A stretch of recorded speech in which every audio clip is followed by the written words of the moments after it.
Live from the KIJU studios in beautiful Ogasawara, this is the Monster Island Film Vault, bonus episode 7, Gammera the Invincible mini-analysis.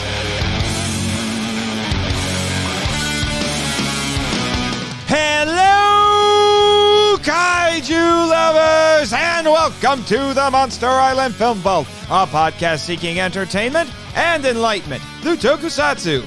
I am your solo flying host, Monster Island's very own film curator, Nate Marchand.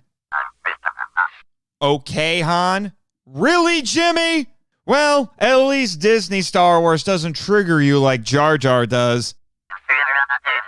Ha ha! No, you love me. But I guess I'm technically not flying solo with you here. Although, this is the first time in several months we haven't had a tourist joining us as a guest host. Mind you, it's a 5th Wednesday bonus episode, so it's not as big a deal. But given the topic, I'd prefer having a guest to get through it. Seriously, I'm getting the impression the board is trying to isolate me during this slog. You'll be my Chewbacca to get through this? Don't you mean Space Beast Man? Then it's a good thing you're not a Wookiee. Anyway, Kaiju lovers, yes, today's bonus episode is part of the board-mandated year of Gammera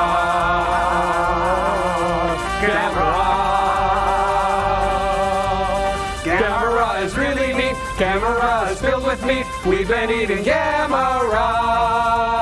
Shell, teeth, eyes, flames, claws, breath, scales, fun. Yes, because the so-called new King of the Monsters, who's also hashtag Team Kong, I've been told, has another nickname a lot of people forget, at least according to the title of today's movie. That's Gammera with 2 M's so he isn't confused for a camera, The Invincible from 1966. It's not some long-lost Gammera film I found stashed away in the vault. No, if you heard our Season 2 premiere, Episode 32, this is the heavily edited Americanized version of Gamera the Giant Monster. It basically got the Godzilla King of the Monsters 1956 treatment. When the original film was acquired for U.S. distribution by Harris Associates Incorporated and World Enterprises Corporation, they deleted/rearranged existing footage and filmed new scenes with American actors like Albert Decker and Brian Donlevy in New York to replace what was removed. The result is a mixed bag, I have to say. Of course you'd enjoy having more details on Z-Plan, Space Warrior. The thing is, unlike KOTM 56, there's not much to this. That's why I told the board... Yes, Jimmy, full disclosure. I argued with the board's special envoy about this. Anyway, while I'm contractually obligated to cover it, the board understood that this movie was best suited for a bonus episode because there isn't much to say about it. Despite all the changes, it's essentially the same story. The only remotely significant changes are the removal of Aoyogi's one-sided romance with Kyoko. I know, right? I don't even remember that being in the Japanese cut. Where was I? Oh, yes. The references to Atlantis are removed. The authorities are inexplicably unsure of Gamera-Double-M's existence. Okay. And Psycho Kenny's, Toshio-san's role was de-emphasized. And there was much rejoicing. Stuart Galbraith IV argues that these changes improved the film's pacing, which I'll give him. Heck, at 86 minutes, it's 8 minutes longer than the Japanese cut, and it definitely wasn't as much of a slog as the original. I'll even concede that a few things are better in this version. The American acting in the new scenes is superior to the original, although I miss Captain Curly, and they do accomplish the same plot points, such as when an airman hits on an Air Force lady and she rebuffs him. He even says, "Baby, it's cold outside," which was a non-controversial pop culture reference back then. But the board meetings are shot like static TV scenes, Ironic, given that this was released theatrically and the rest of the Showa Gamera movies went straight to TV in the US. The UN meeting room looks like it was filmed in a tiny hotel panel room. G-Fest, anyone?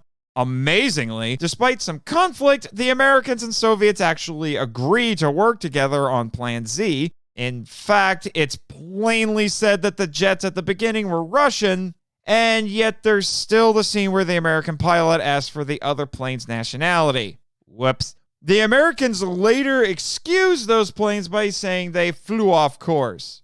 Okay. The Japanese ambassador in this speaks a bit of broken English and has a thick accent. These diplomats do mention peace treaties and international obligations.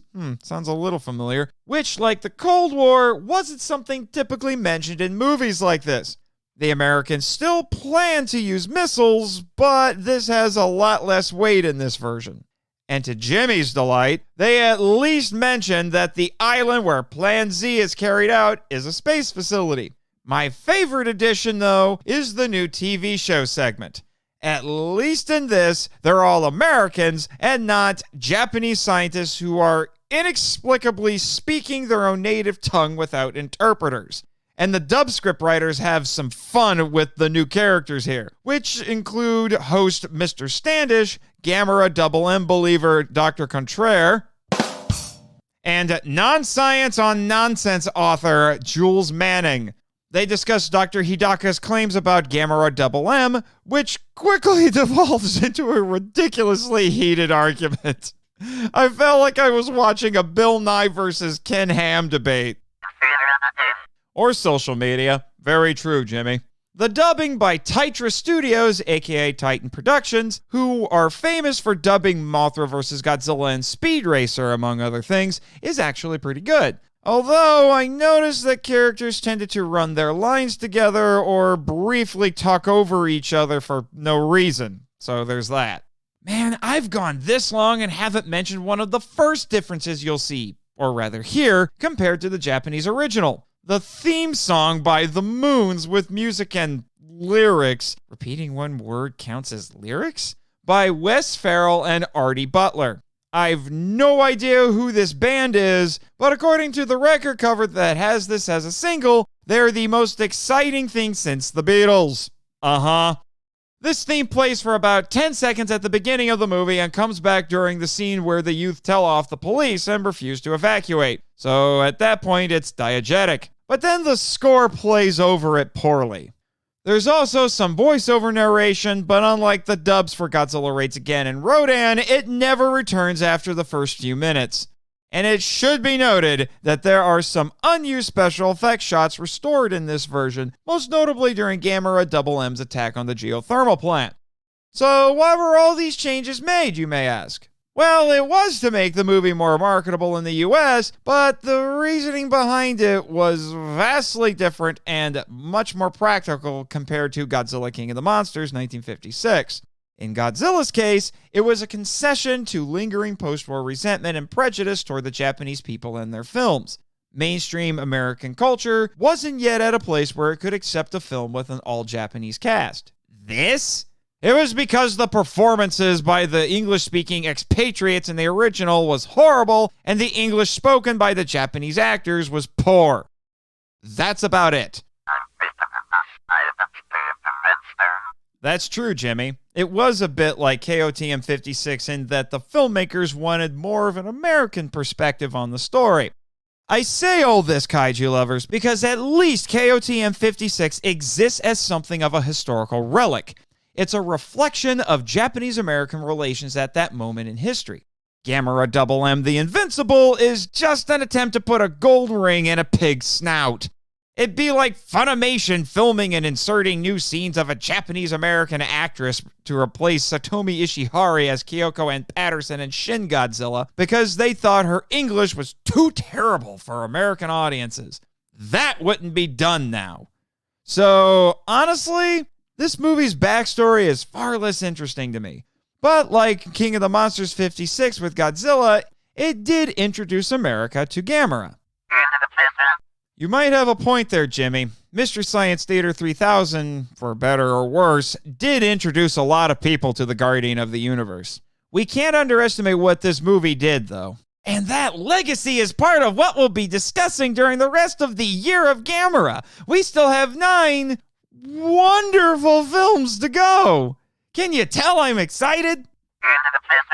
Shut up, Jimmy. But first, we have to conclude the Kong quest with Godzilla vs. Kong, which as of this broadcast is only a few short days away from releasing. Hopefully, kaiju lovers, you'll be listening to this on your way to the theater or on your commute home to watch it on HBO Max. For that episode, I'll be joined by my longtime friend and collaborator, Eric Anderson. In the meantime, I'd like to thank MIFV MAX members Travis Alexander, Michael Hamilton, Danny DiManna, Eli Harris, Chris Cooke, Damon Noyes, and Bex from Redeemed Otaku for their support on Patreon. You too can get shoutouts like this and other great perks like behind-the-scenes blogs and bonus blooper audio by supporting MIFV on Patreon, starting at just $3 a month. A link to our Patreon will be in the show notes. But now it's time for Lizard Monkey Punchy Punchy. Jimmy, cue credits. Thank you for listening to the Monster Island Film Vault, a podcast produced and hosted by Nate Marchand. If you enjoy the show and want to join the discussion, we'd love to hear from you. So email us at feedback@monsterislandfilmvault.com. Your message could be read on a future episode of the show. Our website is monsterislandfilmvault.com. Follow us on Facebook and Instagram at Monster Island Film Vault, and on Twitter, where our handle is at TheMonsterIsla1. You can also follow Jimmy from NASA on Twitter at NASAJimmy, and the Monster Island Board of Directors at MonsterIsla BOD. I have fulfilled my contractual obligations! And be sure to subscribe to us on YouTube, Spotify, and Twitch. The podcast logo was created by Tyler Souls from TylerDrawsComics.com.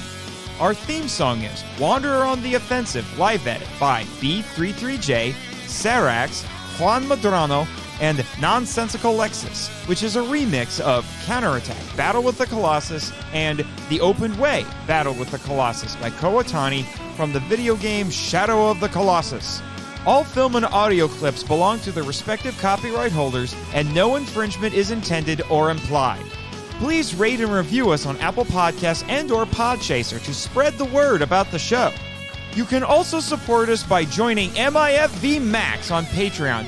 The Monster Island Film Vault is a Moonlighting Ninjas media production.